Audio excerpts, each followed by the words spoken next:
But how you build wealth long-term in rental real estate and how you create financial independence is by consistently investing in any market cycle and any conditions. You just have to know how to do that.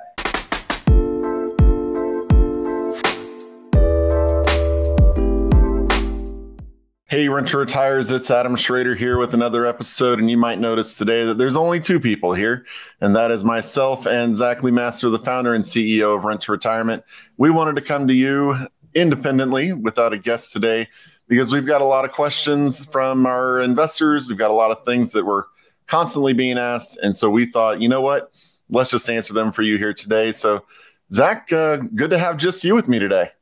Adam, I always love our fireside chats, and you have such a level head when it comes to investing and everything in general. So, no, this will not yet, my man. You're hanging in there. You're doing well. You got me beat, I think. So, but I think this is something we want to do more of just you and I just talking about until people, shun us from sharing too much of our opinion. But I think this will be good. There's a lot of questions we get asked on a daily basis. We talk with thousands of investors, as a company and a team.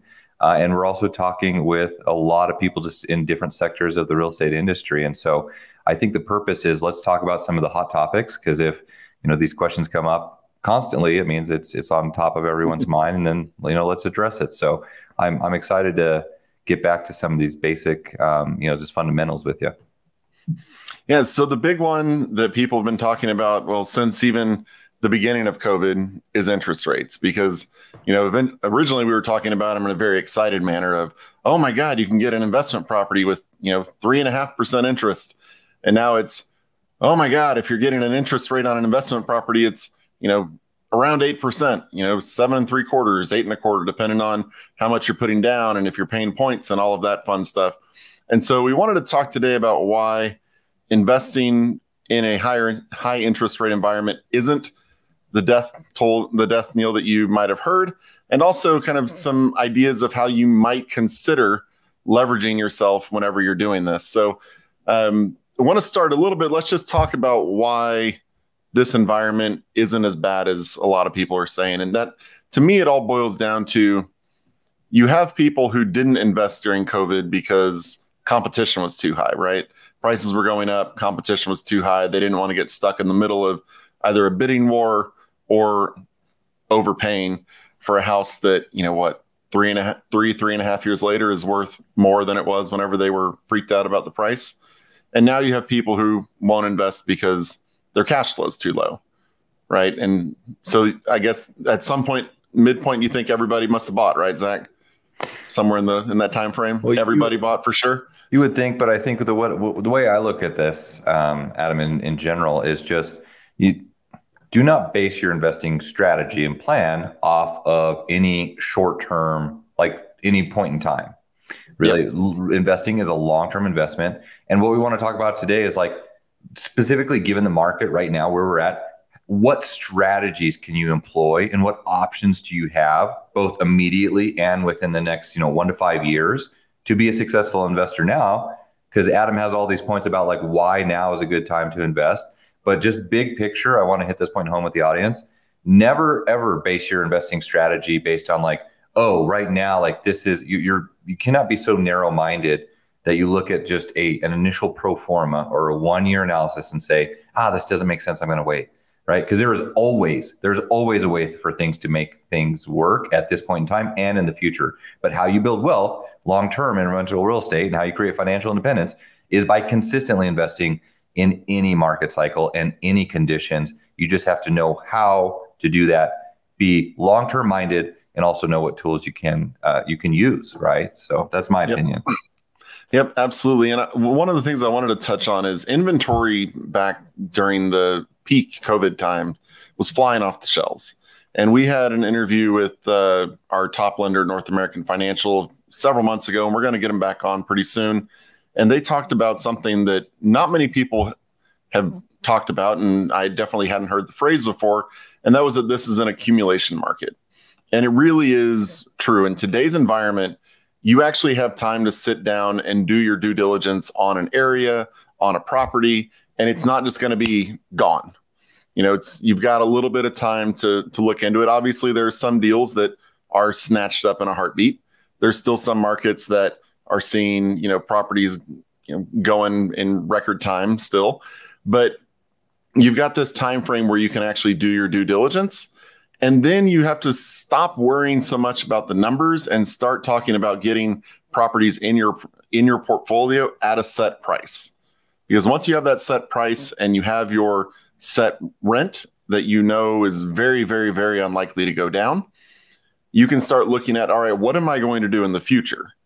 But if you don't have something now, you don't know what your future is going to look like. And so we really have this time of, let's look for a property that makes enough sense today, and is going to make even more sense in a few years whenever you're able to reconfigure your loan. So it's something that I don't think is talked about enough. And people, like you were just saying, look at the 1 year pro forma and think, wow, this isn't as great as I want to see. And the answer to that right now is it's not going to be as great as you might want to see at the moment, just because we're in an environment that needs more time for rents to catch up and all of that. But you got to look at the longer term picture. So I still want to point out to people, this is definitely still an accumulation market where you get it in your portfolio. And then in a couple of years, you're going to look back and say, how can I change this loan to benefit me? Or how can I utilize this property in a way that's going to put me in a better position moving forward? So there's more inventory available right now than there was when we had historically low interest rates, which we're likely to never see again. Who knows? But I mean, it's because it was such an active market, because people had access to such easy financing, right? And there was so much money pumped into the economy. But now, as interest rates just went through a dramatic increase, investor activity, mainly on an institutional level, has really slowed down.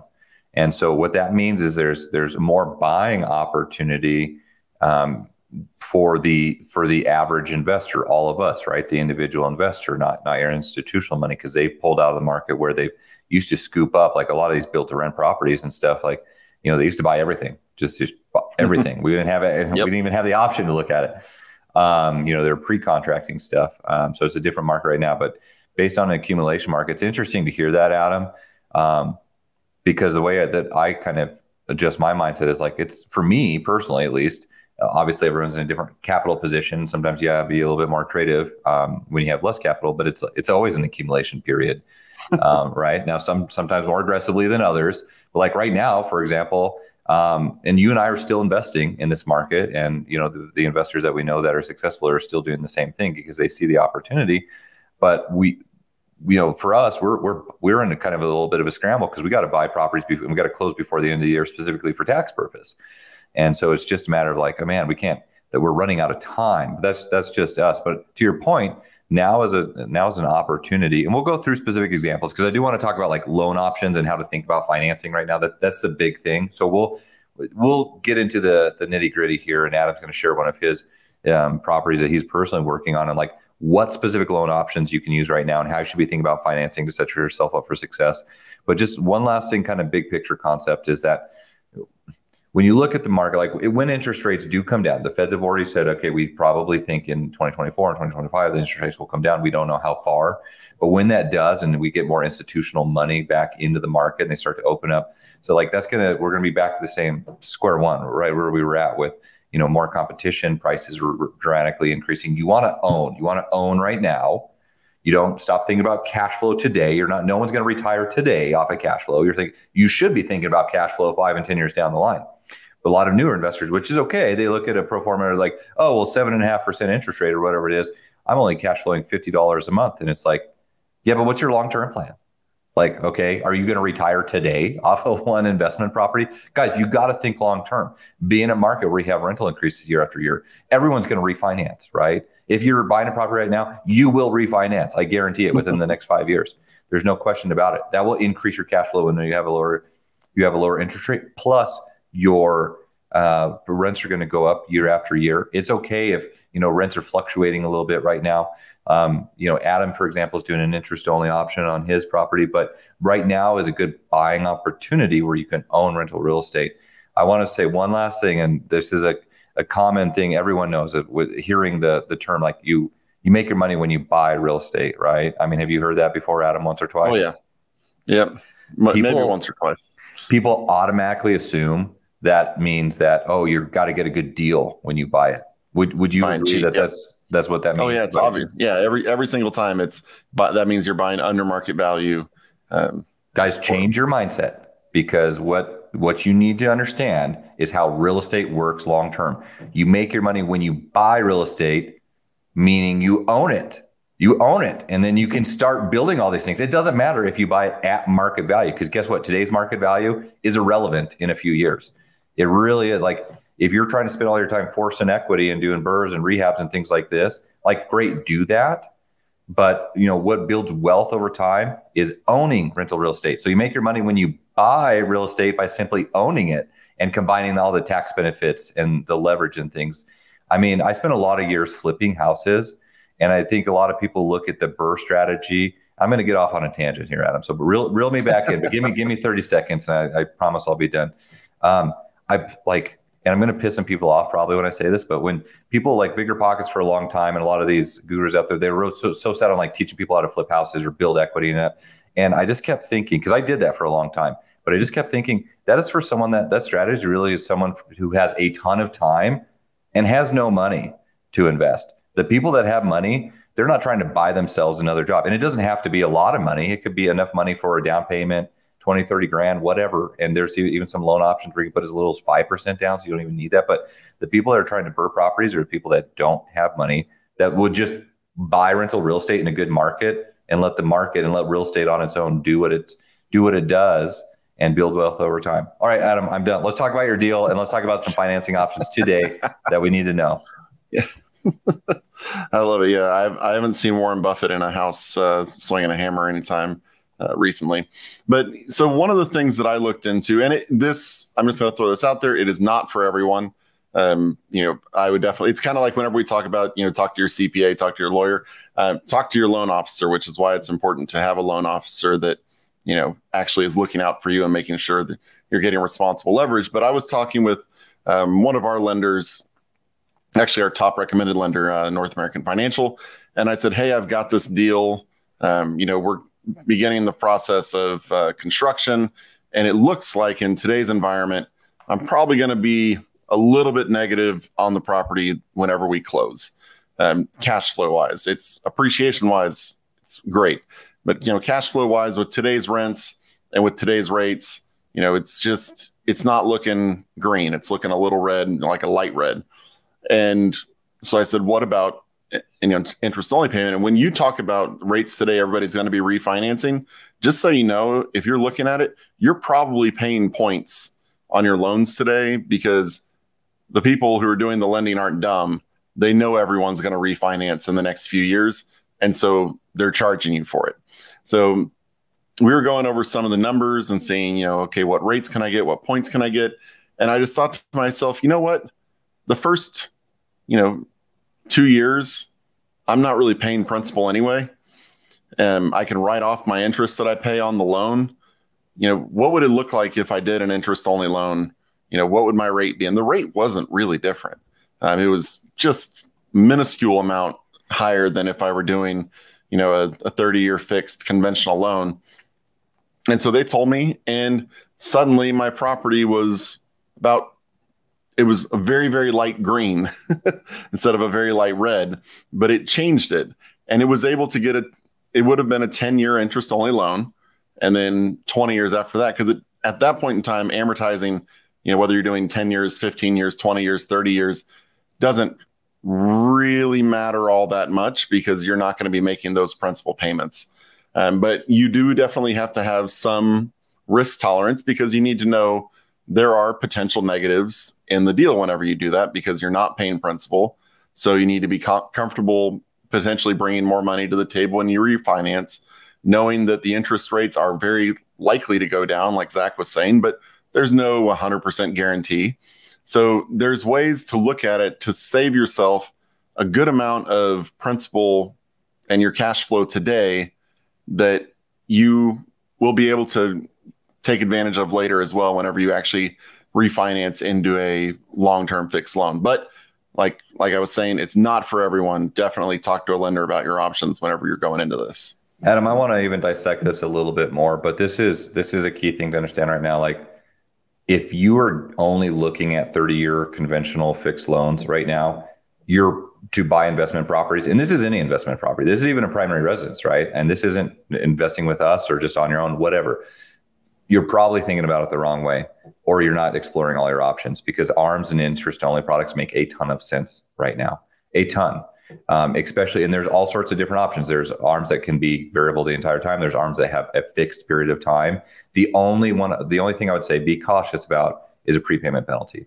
If there's things that have a prepayment penalty that extend past 3 years, then I would consider that a larger risk, because I don't want to be paying additional points. You can like refi those loans. I just don't want to have to pay for it. There's plenty of interest only products out there and ARMs that don't have prepayments, or they have a prepayment for like 1 or 2 years. Like, you're going to hold it for 1 or 2 years anyway. But here's the thing. So let me ask you, Adam, I mean, let's just compare. And if anyone hasn't done this, this is good practice to go through actually running an amortization scale or schedule and looking at the 30-year fixed conventional loan and seeing how much principal they're paying versus interest in the first 1, 2, and 3 years. It's very minimal, right? Like, I would say like close to 95% of your monthly payment is interest only. A lot of people get concerned when they hear interest only because they don't fully understand it, or they're like, no, we're supposed to pay down principal. Like, yes, over a period of time, but you just really have to understand the math behind it. And it's like, if interest rates are going to drop half point more, you're likely going to refinance within a period of time. You're paying interest only anyways, right? You would have not reduced that principal that much, but you would have missed out on a considerable amount more cash flow. So you're actually like losing money, because yes, you're paying principal, but you're losing out on significantly more cash flow. So you just have to run the math. That's my opinion, is understand the different loan options. And if you don't know your loan options, ask us. Again, whether you're investing with us or not, we'll give you 10 different lenders that we recommend, right? That will give you, that have all sorts of different loan options. And we've already done some of that research for you. What I'm personally buying right now is I'm buying some with our Alabama builder that offers a seller financing at 2.99%. That is an interest-only product that is 2 years. And I'm putting 25% down on those. But I know that within 2-year period, I am going to put that into a fixed loan long-term. But for now, I'm going to cash flow. I actually ran the numbers. I did this on our YouTube channel. It was like $8,000 more annually cash flowing, because the interest rate is lower. It's 2.99%. It's a no-brainer, and it's interest only versus a 30-year fixed loan. So like, I'm going to cash flow close to $20,000 more within a 2-year period.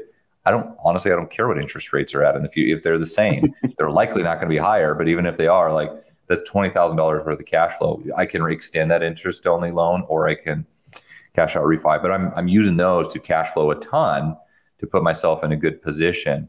But Adam, so the property that you're talking about, though, I just want to point out one more thing for people that are like, man, cash flow is just, I'm gonna wait, right? Because cash flow, like, one thing you could do is put down more money.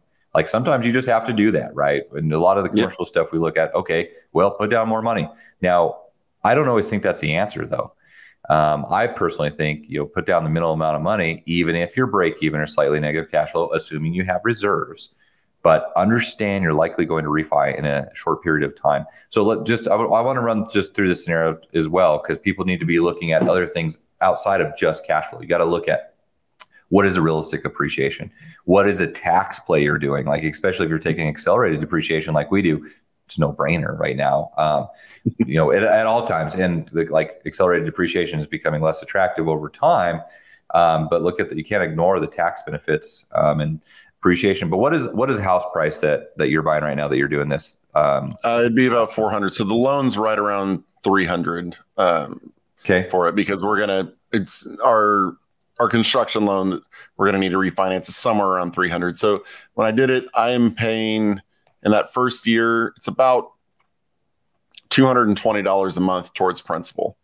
That's it. If I did it at a 7.5% interest rate for the deal at a conventional loan, I'm paying about $220 a month in principal, and about $1,800 a month, 18 to 1850 a month in interest. Okay, so this is, and actually this wasn't the path I'm going down. I wanted to talk about something else, but this is good that you're going through this. So that's, roughly 2,400 or whatever it is in principal reduction by having a fixed loan structure. And you said your negative cash flow on that, right? Yeah, it was going to be negative a little bit. Yeah. Okay, so $2,000, that's equity you've built, 2,000, 2,400, whatever, paying the loan principal down. What is the interest only payment on that property and the cash flow by doing that loan structure instead? So the interest only was going to, I don't really have a great way to do it, but it was going to reduce the payment by about. And if anyone, because we don't actually have interest only calculators on our website, but you can go to like bankrate.com or you just Google interest only calculator and you punch in the principal balance of the loan, the amount of the loan, not the purchase price, the amount of the loan, because you're putting down payment, whatever your down payment is, and your interest rate, and I'll give you your interest only payment. It's usually significantly less. So, I mean, if you're putting down 25% or whatever it is, or you have a loan for $300,000 on that, and your interest rate is still 7%, or can we run that real quick? Yeah, so I did it. I don't really know the best way to do it, but it lowered my monthly payment to about $2,100 as opposed to almost $2,300. So it took out basically all the principal, even with the higher interest rate. It took out taking out that principal, made the payment roughly even with it before. So because of that, I ended up in a positive situation by a little bit. And that could be important for a DTI type of qualification too, if you're needing to have that factored in. Most of the evaluations we see, there's a bigger impact. Like in your example, I guess, and we kind of just went through this on the fly without doing a further investigation. But in most evaluations that we see, the principal reduction relative to the cash flow that you receive is dramatically different, to the point where it's like it makes more sense to cash flow more, and you get that money immediately, right? Versus principal reduction, like that's great, you're reducing your loan, but like you don't realize that you can't do anything with it. There's something to be said for tangible cash flow, which you could spend or you could reinvest. When we talk about like looking at IRR evaluations and discounted cash flow, it looks at the time valuation of money. And when you get money cash flow wise, it's in your pocket, you can reinvest and save it up and then, earn an interest on it versus just paying principal down. So that's one thing to think about. But generally speaking, you cash flow more on an interest only loan, same loan amount, same interest rates versus principal reduction in the first year, especially with where we're at, because also higher interest rates. Yeah. This is another thing. Higher interest rates also means more interest payment in the first year on an amortization schedule. Like it's even more interest than a lower interest rate. Right. So, yeah. And my numbers are off here because I had to reduce the percentage to make my mortgage payment right for the interest only loan. So with what I would be getting interest rate wise versus what I would have been getting with with conventional versus what I would have been getting with interest only, I was saving somewhere around $150 a month in cash flow, or I was adding $150 of cash flow to my bottom line, which took me from a little negative to a little positive. So the point is, know the options. Interest only ARM products are important. Look out for prepayment penalties. Understand the term of the loan, because you can have a 30-year amortized loan, but it can be a 5-year term. It can be a 10-year term. Shorter terms usually have more attractive rates on them. You got to look at your loan to value, how much money you have to put down. But shorter term loans, I would imagine most everyone buying property right now is going to refinance within a 3, if not a 5-year period. So I am completely fine putting ARMs and interest only products out there at a shorter period of time, because we already know, no one's got a crystal ball, but we anticipate, especially election coming up, that rates are likely going to come down. But let me make one more point on this property, just like in general, why it would make sense to invest from a bigger picture, nothing about cash flow or interest rates versus just waiting. Because in my opinion, I've come to learn that like cash flow, at least when you first buy stuff, like it's really negligible. Like we're kind of having the wrong discussion right now, big picture. No one's Adam, you're not going to retire off of this cash flow, right? Tomorrow, you're not quitting me Not at today. home. All right. We depend on you too much, but this is a long-term play. Okay. And when you think about investing in general, like let's look at this over a 10-year period. So I know where you're investing. The property I believe you're talking about is in a little bit more of a growth market, but 100%. Yeah. and everyone wants to be conservative on their numbers. Would you think it's fair to assume you're going to have rental increases year after year? Probably. Oh yeah. Yeah. I What? mean, even in today's world where, we're getting into the winter months and rents tend to soften a little bit or even, just stagnate, it's still, $100, $150 over where I thought I would be whenever I started the process, year and a half ago. What is your so it's a $400,000 property. What do you think conservative appreciation number? Like, what are you running your numbers? What are you banking on appreciation wise? Because you got to use something. Houses are going up, and like we know this. This is in an area where there's a undersupply and a huge demand. Yeah, I don't see how it would be less than 5%. I just that would That's be a round number. Everyone wants to throw out 5%. I would imagine it would be much higher than that, but we'll run 5%. It has been higher, and with the population growth and the lack of housing, I would expect it to, I mean, what do I expect it to be? Probably 7 or 8%. Okay, and you're running, but your conservative estimate is 5%. What is 5% appreciation after 1 year on a $400,000 house? It's 20 grand. 20 grand. Okay, that's at 5%. That's 1 year. Now that house is worth 420. What's 5% of 420? What is this? 21 grand? 21. You're pretty good, man. I had to punch out the calculator. So you get this. So that's year 2. Now you have 41,000, and then it goes up and up, right? So you have this compounding effect. You hold this property for 3 years at a 5% appreciation, which is an extremely conservative estimate for the Southeast. In some of these high growth areas, you're likely going to have, over $60,000 of equity. The cash flow doesn't matter. The interest rate doesn't matter. We're not even taking into consideration the tax benefits and depreciation. And, whether or not you're paying principal down. And now we're not investing for this. We're not banking on this, right? We're not like this is if it doesn't end up being $60,000 plus of equity after 3 years, it's not like this is going to turn out to be a bad investment. There's a likelihood it could be significantly more than that. But from a conservative analysis, like that makes all the sense in the world. Even if you don't refi, you could sell that property. You could 1031 exchange it. You could pull that equity back out and reinvest it in something else and get like this compounding return, right? Because you're paying no taxes on that money. That equity, that appreciation, you can structure that so you pay no taxes on that. I mean, that's a 1031 exchange. You have to realize that. So when we talk about, my point is here, like when we're talking about cash flow and we're talking about, paying principal down, and we're talking in the terms of like $100, $200, like to me, it's like, that's not the big picture, right? Look at where you're going to be in 5 years. Be conservative with your estimates. But I mean, in a market where you have growth and rents and appreciate, like your rents will increase over time. You will have appreciation. All markets go up over time, regardless of short-term fluctuation. That's how people build wealth. And then you can take that money and reinvest it, Adam. I mean, would you agree with that? Or?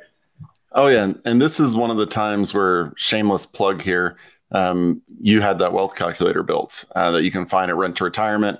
It's free, by the way. Plug it all away. It's for your use. It's free. You can make an account. It'll save all your settings. You can input either the properties you already have or the ones you're considering. And because quite honestly, like the spreadsheet that I have that analyzes my deal, it doesn't do, 2, 3, 4, 5 years unless I'm manually typing in okay, this is this is that. You have to do each year individually, right? And then try to add them up. And so, the wealth calculator that actually shows you how it's going to progress year after year after year. And you can change, what about 3 years, 5 years, 10 years? It's definitely a time to utilize that. Go on the website, look it up. If you have questions about it, you can, schedule a call. We can talk with you about it. Happy to do it. But, as you look out over time, and you see what you can actually do with it. I mean, let's be realistic. If I get 5% appreciation, hold it for 2 years, and I refinance into a lower rate, I'm not just going to refinance into a lower rate. I'm going to refinance while pulling cash out into a lower rate, and that cash is going to be tax-free. And then I'm going to deploy that. Probably went up. Yep. And then you're going to buy more property with it. Yep. So that's how people build. I'm sorry, go ahead. Oh, yeah. I was going to say, even with the conservative approach we had at 5%, that leaves me at least $30,000 that I could pull out in 2 years from the property, assuming my loan value hasn't changed. You know, if I do end up getting with the, you know, conventional loan that drops the principal payments every month, I could probably pull out 40 grand, you know, at that point in time. So, and then deploy that into something else. And then it really just starts escalating. So that's how people build wealth. Cash flow is important, you guys. Everyone, I think when they first start investing, they want to think about cash flow. We have this discussion all the time, but they get so hyper focused on a pro forma, right? And they're like, well, is this positive cash flow? Well, $20 a month. And they're like, oh, well, interest rates, I'm going to wait until it lowers a little bit. So my cash flow is more. And I want to jump through the phone and like, I want to help them. I also want to strangle them too, because it's like, you're missing the point here, right? Like, and I understand you're new and this is our job, is to educate people, but like just looking over a period of time, people build wealth, you know, in real estate in general, by letting real estate do what it does and build equity. And then they reinvest that equity, and they because it's a tax efficient vehicle to access that equity. You can either pull it out on a cash out refi tax free, you can sell the property in 1031 and defer taxes. Either way, it is a tax deferred or tax free option to pull out that equity and then reinvest it. And that's how people build wealth, investing in good properties in good locations with good teams. You know, that's how you make it repetitive. But real estate, I mean, people don't talk about, I've built this cash flow, kingdom here. It's like, I reinvest my equity, and the cash flow comes, you guys. The cash flow comes after you build a portfolio. But your sole focus, if you're just starting investing, or you haven't reached the level you want to, your sole focus should be acquisition. Be an accumulation mindset all the time. Buy as much as you can, strategically, smartly, in the right locations. Accumulate as much as you can, and then use your equity over time and let the rents go up. Maximize the tax benefits. Let us help you do that, and just rinse and repeat. And you can build a large portfolio in a short period of time, and then the cash flow will come. Absolutely. Yeah, that's the one thing people, and that's why I love the wealth calculators. People don't factor in rental increases as they look over time. Like, it's never going to stay the same. It's never going to stay the same. But yeah, look for the good markets and the good growth area, the good properties. And of course, as we've talked about all the time, the right teams in every market. So I want to wrap up our conversation here, because I'm sure we could keep going on about interest rate and taxes and equity and all of that for hours. But we're going to pull Zach's soapbox of taxes away from him right now. So if you want to see what we have available, head on over to renttoretirement.com. That's renttoretirement.com. You can, look and schedule a call with us there. You can see what properties are available. We're happy to help you in any way that we can. Don't forget to leave us a review on whatever podcast platform you utilize. We greatly appreciate all of the kind things that have been written about us. And again, if you have any questions, anything you want us to cover, email podcasts@renttoretirement.com. And Zach and I will hop on an episode like this and answer your questions.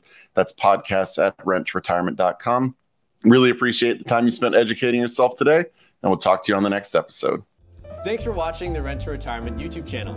Check out some of our other videos, like this one, or this one here.